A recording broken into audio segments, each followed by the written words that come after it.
All right, we now have joining us on the Soccer Hour on 810 The Spread, brought to you by your NorCal Honda dealers. It is our friend of the program, Lincoln Rose, the radio play-by-play voice of Ausitn FC.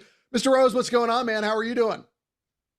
Ted, it's a fun time of year. We're starting to get a little bit better picture of who all the teams are in Major League Soccer with about a third of the season underway. And personally, I was looking forward to this chat because right now Austin is enjoying its longest win streak ever against San Jose. We're up to one game now. Yeah, and you did it in the most incredible fashion in that last game. These two sides saw each other. Quakes up 2-0, and then Austin came storming back. And then what was it, 10 minutes into stoppage time to end the game, finding those 3 points. And I will say this, I was right because in our last conversation, I said, I think Austin is better than this. And then B, when these two teams meet, it's always a compelling, entertaining, fireworks type game. Even some of the lower scoring ones, I just feel like every time these two teams meet, it's entertaining. I would hope that there is a near future where these two teams meet in the postseason. Yeah, I'd be okay if these two teams met during one of these proclaimed rivalry weeks. I know there's these two teams in our state, one of whom used to be San Jose. But when the Earthquakes and Ausitn FC get together, it's always enjoyable. In the past, Austin has surrendered 2 multiple goal leads to the Earthquakes and finally repaid the favor the last time out against Q2 Stadium. What has been the story of the turnaround in Austin? Because as I mentioned, when we met earlier in this year, Austin was towards the bottom of the table. Everybody was saying, not nice things about the coaching staff. But it's early at that point, so I felt that there was time for things to get turned around. That said, this team has found their form. They have turned it around. 22 points on the season. They are playing much more, I will not say the same as what they were a couple years ago, but they're looking much more like the team I thought they were capable of being. How has it turned around, and how has it turned around so quickly? Yeah, it's a combination of a couple of things. Trusting the process is something you'll hear in all sports from coaches and everybody, even during some struggles.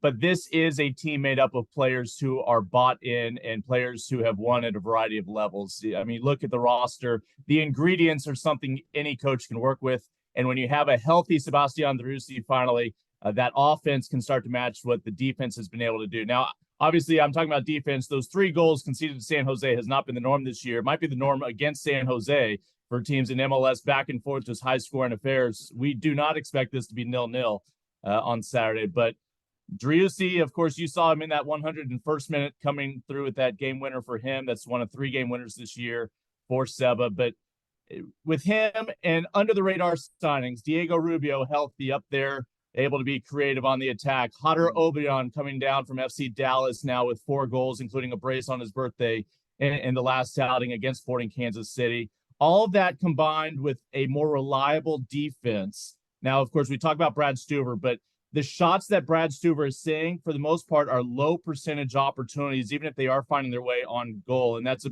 credit to the organization of this back line. They're a much more disciplined group than what we saw a year ago, despite even some injuries this year. When we look at the game against Kansas City, obviously they strike first. It was a comeback for Austin.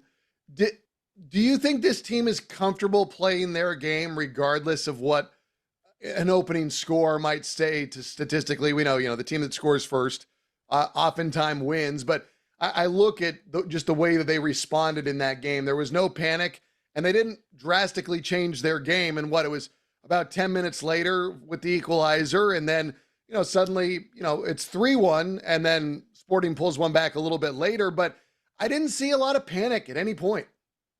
Yeah, 5 minutes into that match, Austin thought it had scored the first goal of the match. VAR probably correctly did determine there was an offside in the transition down the field and took that goal away. Then Johnny Russell, of all things, scores his first goal of the season. Here, if you're a team and one of your star players hasn't scored yet, they're probably going to open their account against Austin. Last year is Puch and Chicharito, Hector Herrera, Amin Bassi. It just seems like guys finally get off of that 0 in the score sheet against Austin. But this is an Austin team that knows, especially when they're at Q2 Stadium in Austin, if somebody scores, that's not going to be the only goal of the match. Austin is going to find goals. Some of the players even said that after the match, that they were very confident that they were going to quickly find goals, and sure, ultimately found a great combination as Danny Pereira had a fantastic outing, was part of the team of the match day, along with Hader Obrian. I mentioned what a way to ring in your birthday. Those two combined twice. I won't say Danny was quite Christian Espinoza-esque, but he certainly was able to pull a lot of levers out there. And of course, Driussi was Driussi by the end of the day as well. Does the Rigoni story change anything about just the overall narrative of the season or what we might expect to see happen in the summer window? It certainly adds flexibility for the first time for Rodolfo Borrell, who came in a year ago as sporting director, basically with his hands tied, could almost make no moves with the way that Austin was pressed right up against that salary cap and the roster spots were all full. Now, what we saw this offseason was he makes 5 signings. Now, if you don't count Steph Cleveland, who's stuck behind Brad Stuber right now, but has pushed him at goalkeeper, the other 4 guys have all been hits here early on. And that includes 3 guys who are just already in Major League Soccer, only 1 international in Guilherme Biro out of Brazil. But for the first time, by ultimately buying out the second biggest contract on the team, which occupies a DP spot, a senior spot, an international spot, now Rodo Borrell has a little more flexibility. We still think probably the biggest moves will be made at the end of the season going into next year. But this is the first, the first time that this summer probably is targeted for maybe 1 or 2 players that might make an impact down the stretch. What does Josh Wolf have to do to continue to get the most out of this team? Because I know earlier this year, I'm on social, I go on the subreddits, people were not happy, but now it seems like he is in a position where people are not being as not nice to him as they were from the fan bases and such. And listen, I get it. It's how it goes. But what does he have to do to continue to maximize this team and make sure that this is not just a mini run the team is on? Because obviously there's a lot of season left to go. I know that we've been doing this, for a while now, and the opening weekend of February 25th was a while ago, but we're still going to be in the regular season in the early parts of October. Yeah, I think he's the kind of guy that is going to be, if you were to test his blood pressure, it's going to be pretty level no matter what's going on around him. He is a guy who, again, has grown up in this sport, played at all levels of this sport, especially on behalf of the United States. And when it finally became time to become an assistant coach and a head coach, it's the exact same mentality. You and I here one day at a time, all the time. This is a guy who actually is sincere when he says that. And so as a result, he is surrounded by mature players, a great locker room that he doesn't have to do the motivation for those players. He just helps guide them and get them in the right places. And we are seeing that constantly. Austin is being rewarded for following through with the game plan. And that's the big difference, isn't it? These games can swing on one little thing either way. But when you are constantly in the locker room after a match celebrating a win, it's that much easier to do what the coach is asking of you during the week and give them that extra bit of commitment. What concerns you about the team that maybe you've seen a couple of times but hasn't come back to bite them while they've turned this year around? Well, last year I would have told you just each game there's going to be a mistake or 2 on the back line, and that could swing things the other way. I know San Jose probably feels hard done that whenever there is one little thing that might turn a game, it's been going against them. Conversely, Austin, it's helped take them all the way to 3rd place right now in the Western Conference. But it is right now a matter of just constantly finding those goals. Sometimes we've been waiting late in matches, but it has gone Austin's way. But I think if they can add a piece or 2 on the offensive end and find somebody reliable to take that pressure off Sebastian Driussi, because I don't think every year you're looking for 20 goals from Driussi. You want him to be able to be a facilitator as well as a finisher. And I think it's a matter of who can consistently step up. We've seen Rubio 2 years ago, 16 goals. Can he find similar form? Does Obrian have his best year? If he can get into double digits this year, it's just a matter of whether that guy is already on the roster or will be a new name added down the stretch. Busy schedule right now for Austin. They've got the Quakes on Saturday, then Portland, then at Salt Lake. Like the Quakes have been busy, obviously, with midweek games in Portland, and then the Open Cup game on Tuesday night of this week. Are you expecting to see squad rotation, or do you think Wolf is going to keep things relatively consistent?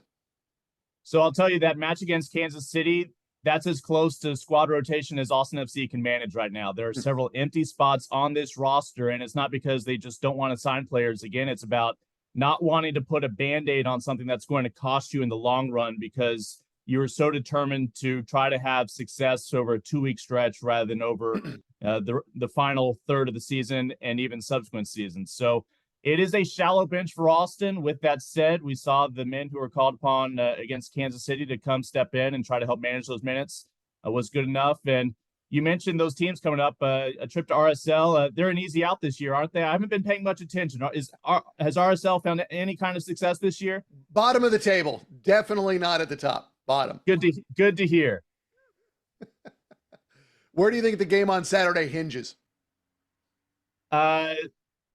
It is about just being disciplined. Austin, Josh Wolf will tell his players, and this was similar with Kansas City, you are going to get excited. You are capable of playing fast, and it's okay to play fast and be aggressive, but there's such thing as playing too fast and abandoning some of the principles defensively and the maturity that ultimately has allowed Austin to get to where they are right now. So San Jose is certainly a team that will tempt Austin and some of their players to try to get some fireworks early and often. At the same time, we've seen San Jose can quickly break your hearts and make you pay going the other way. You still have this guy, Bobasi, who is the kryptonite for Austin FC, no matter what shirt he's wearing. Espinoza obviously was probably as good as he's been all year in that matchup as well. But we mentioned Austin finally found their first win against San Jose. That was in Austin. They are still looking for any kind of success over there out west. And so it'll be interesting. But again, I think you and I agree there will be goals. We just don't know how many and for whom. But this will be a game where it's going to be an exercise of discipline for whoever's able to come out with the victory. Over under 5.5 for total goals. I think the obvious answer is over, which is why I'm going to say under. Spoken like a true sports broadcaster. The more we know, the less we know. Very in Major true. League Soccer. Very, very true. Well, Lincoln, I'll let you go, man. I appreciate your time as always, and have a great call on Saturday. We'll talk soon. All right, man? Yeah, let's do this a third time when the postseason comes around. Sounds good to me.